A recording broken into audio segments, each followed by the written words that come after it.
Hi, I'm Alex Eala, and these are 3 things you don't know about me. The first is I don't know how to ride a bike.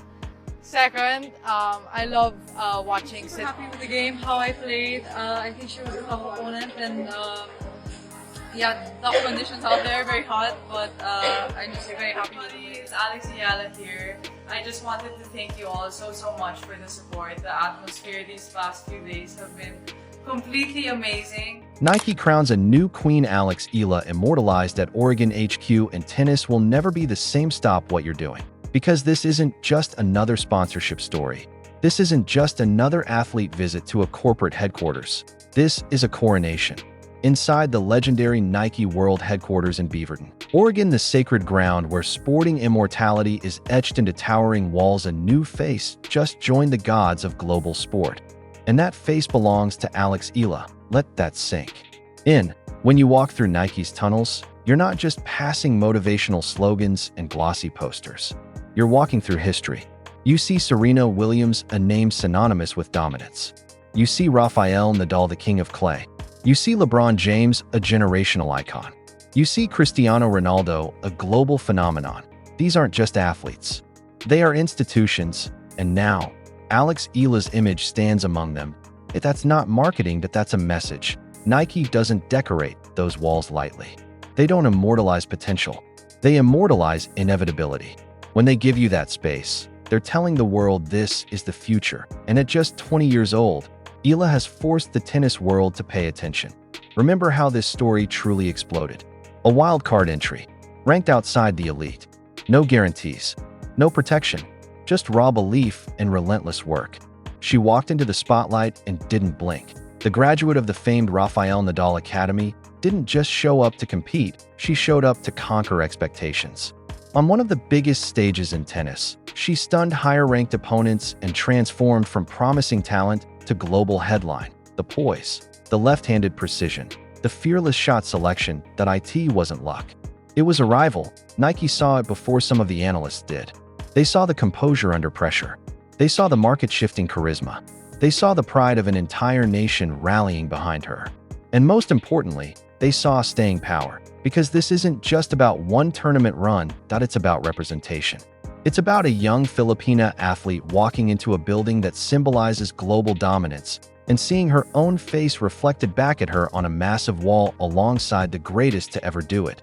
That moment changes something inside an athlete. It says you belong here. For Philippine tennis, this is seismic. For Asian representation in global sports branding, it's powerful. For young athletes watching from Manila to Madrid, it's proof that the pathway is real. And for the rest of the WTA locker room, it's a warning. Because when a powerhouse brand like Nike goes all in this early, they're not guessing. They're investing in a trajectory. Eala isn't just a breakout story anymore. She's becoming a movement. The energy around her is louder. The spotlight is brighter. The expectations are higher. And yet, if her recent performances have shown us anything, it's that pressure fuels her. From academy courts in Spain to the iconic halls of Oregon, Alex Eala's journey is accelerating, and the tennis world can feel the shift. This wasn't just a headquarters visit. It was a declaration that a queen has been crowned, and the game will never be the same. Now let's slow this down and walk through what actually happened at Nike's Oregon headquarters, because every single detail of this visit feels like something pulled straight out of a sports documentary. When Alex Eala began sharing snippets from the trip on Instagram, fans expected a cool behind-the-scenes look. What they got instead was something monumental. She stepped into the iconic Nike tunnels in Beaverton, the same hallways that have echoed with the footsteps of legends. She wasn't just touring a facility. She was stepping into a shrine of athletic greatness. These are the corridors where giants like Serena Williams and Rafael Nadal have been immortalized. Every wall tells a story. Every frame captures history. And suddenly, those walls were telling her story. Massive, cinematic portraits of Eala's biggest career moments stretched across the corridors, larger-than-life visuals capturing her intensity, her fist pumps, her roars, her disbelief. It wasn't a small feature tucked in the corner. It was a full-scale celebration. Nike had dedicated real, prime wall space inside one of the most famous sporting headquarters on earth to the highlights of a 20-year-old Filipina athlete. Let that settle for a moment. This wasn't just recognition.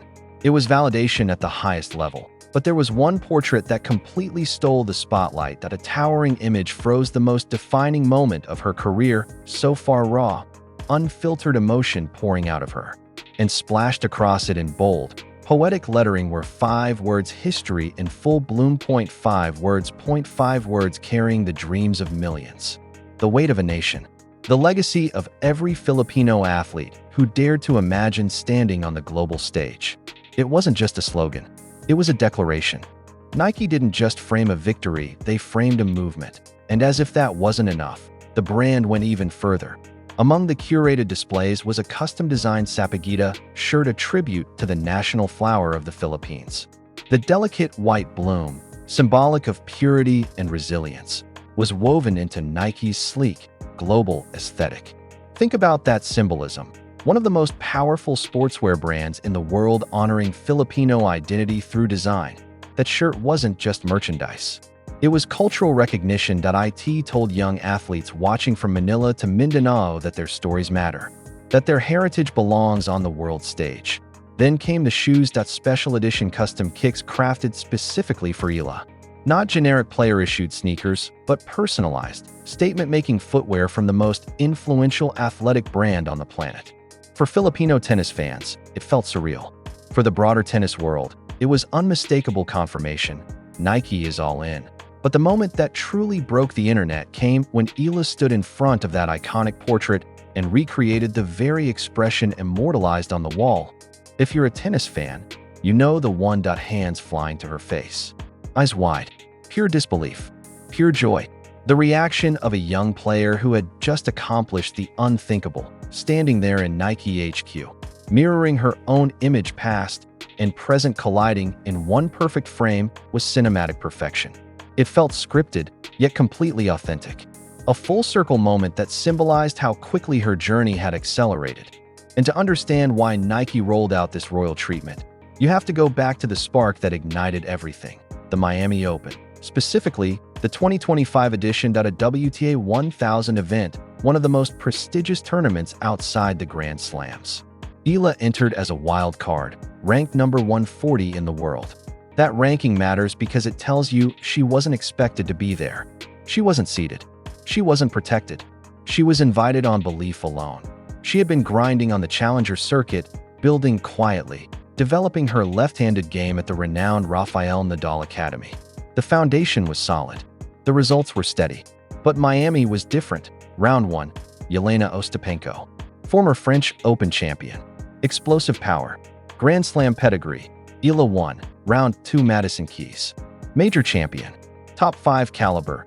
Eala won again. And then came the round of 16. Across the net stood Iga Swiatek, 4-time French Open champion. Former world number 1. One of the most dominant forces of her generation. On paper, it was a mismatch. On court, it became a revelation. Eala didn't just compete. She dictated. She broke serve 8 times. She attacked relentlessly, countered with precision, defended with intelligence, and never once looked overwhelmed by the moment. The scoreboard read 6-2, 7, 5, but the numbers only tell part of the story. What stunned analysts wasn't just the upset, it was the composure, the tactical maturity, the mental steel. She played like someone who belonged, like someone who had already visualized this moment 1,000 times before it happened. You can't fake that kind of poise. You either have it or you don't. And Eala has it in abundance. That Miami run didn't just boost her ranking. It shifted perception. It told sponsors, broadcasters, and fans that this wasn't a one-week wonder. This was a player capable of standing toe-to-toe with the very best. Nike saw it. They moved accordingly. Because when a brand of that magnitude dedicates walls, culture-inspired apparel, and custom footwear to you at 20 years old, they aren't betting on hype. They're betting on history. And if Miami was the spark, Oregon was the statement. That a young Filipina athlete standing inside Nike headquarters, staring at her own image beside global legends, recreating the very moment that changed her life. It wasn't just poetic. It was prophetic, history in full bloom. And this time, the world is watching it unfold in real time. When she struck that final ball in Miami and watched it land safely inside the line, time froze. Across the net stood Iga Swiatek, four-time Roland Garros champion, former world number 1, the most relentless force of her generation. And in that instant, a 20-year-old wild card from the Philippines realized she had done the unthinkable. Her hands flew to her face, her eyes widened, the tears came. And just like that, Eala stepped into history. That single, electric moment wasn't just an upset. It was a breakthrough that rewrote record books. She became the first Filipino in the Open era stretching back to 1968 to defeat a top 10 player on the WTA Tour. She became the first Filipino woman to defeat a Grand Slam champion at tour level. And she became the first wild card ever to defeat 3 Grand Slam champions in straight sets at a single WTA event. Not bad for someone who wasn't even supposed to be there. That's why Nike framed it. That's why the portrait at their Oregon headquarters reads history in full bloom. Because it wasn't hype. It was fact. But here's the thing about Eala's story. It didn't end in Miami. It accelerated. Fast forward to the present, and this isn't a one-chapter fairy tale. It's an unfolding saga that keeps raising the stakes. After her emotional visit to Nike's global headquarters in Beaverton, where her image now hangs alongside legends, Eala touched down in the United States, preparing for the biggest stretch of her young career. But before we talk about what's coming, you have to appreciate what just happened during her Middle East swing. It started at the Abu Dhabi Open, a WTA 500 event where she powered into the quarterfinals. It wasn't flashy. It wasn't viral. It was something more important, consistent. She showed depth in her game, improved shot selection, and growing physical resilience. Then came Doha and the Qatar Open. There, she stumbled against Teresa Valentova, an early exit that surprised fans. But every elite career includes setbacks. The key is what comes next. What came next was Dubai, the Dubai Duty-Free Tennis Championships, one of the most stacked WTA 1000 events on the calendar. Eala reminded the tennis world exactly who she is. She opened against Hailey Baptiste and delivered a ruthless statement performance. A 6-0 opening set. Aggressive returns. Fearless baseline play.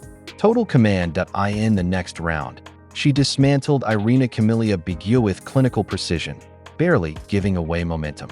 Her composure was striking. No panic. No emotional swings. Just clarity. Then came the match that turned Dubai electric. Across the net stood Jasmine Paolini, reigning world number 8 and French Open finalist. A compact powerhouse playing some of the best tennis of her career. The crowd buzzed with anticipation and Filipino flags dotted the stands in massive numbers. Eala didn't shrink. She dominated the first set 6-1 with fearless shot-making. The second set tightened into a nerve-shredding tiebreak that had fans holding their breath. But when the pressure peaked, she trusted her patterns. She stepped inside the baseline. She went after second serves. She played to win.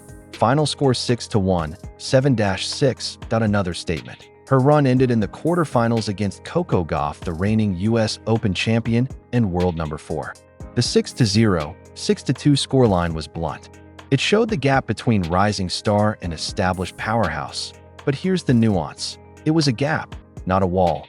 Eala competed on one of the biggest stages outside the slams and belonged there. She earned 215 ranking points across her recent stretch and surged 16 spots in a single week. From number 47 to world number 31, a career high and the highest ranking ever achieved by a Filipino player on the WTA Tour. She also banked nearly $100,000 in prize money from Dubai alone. The grind is paying off competitively and financially. And let's put this into perspective. Swiatek was 20 when she won her first French Open. Gauff was 19 when she captured her first US Open. Eala just turned 20. We are not at the end of her arc. We are at the foundation. Her left-handed game continues to evolve. Her serve placement has improved. Her rally tolerance is stronger. Her tactical IQ, the ability to problem-solve mid-match, is accelerating faster than most analysts predicted. But beyond numbers, she represents something bigger. She represents every Filipino kid who picked up a racket and wondered if global tennis had room for them. She represents belief crossing oceans. She represents a flag that now waves in stadiums from Europe to the Middle East to North America. And that brings us to what's next. The Sunshine Double. First stop, Indian Wells Open, beginning March 4th. The desert stage, the so-called Fifth Slam. One of the most watched tournaments outside the majors. For the first time, Eala enters not as a hopeful outsider, But as a seeded world number 31, that changes everything. Seeded players get protection. They get expectations. They get targets on their backs. Then comes the emotional return to the scene of the Miracle, the Miami Open, March 17th to 29th. The place where she stunned the world. The place where those hands flew to her face. Defending points won't be easy. The draw will be brutal. The spotlight will be blinding. But if Miami 2025 taught us anything, it's this: she doesn't fear bright lights. Now, imagine the 12-year-old version of Alex training in Manila, dreaming in silence. Could she have imagined this? The rankings climb. The global fanbase. The Nike walls. The international press conferences pulling massive YouTube numbers. Probably not. And when asked about the global surge of attention, she's handled it with humility beyond her years. No ego. No grand declarations. Just a simple hope that the support continues, not only with the wins, but with the losses too. That mindset matters, because long careers aren't built on viral moments. They're built on resilience, on handling defeat with the same grace as victory, on evolving year after year. History in full bloom isn't just a caption in Oregon, that it's a promise unfolding in real time, that a girl ranked number 140 a year ago now walks into the heart of American tennis as world number 31, carrying the hopes of a nation and the backing of the most powerful brand in sport. The Indian Wells debut will be electric. The Miami return will be emotional. The next chapter will be unpredictable, but one thing feels certain. This story is far from finished. The Queen is just getting started.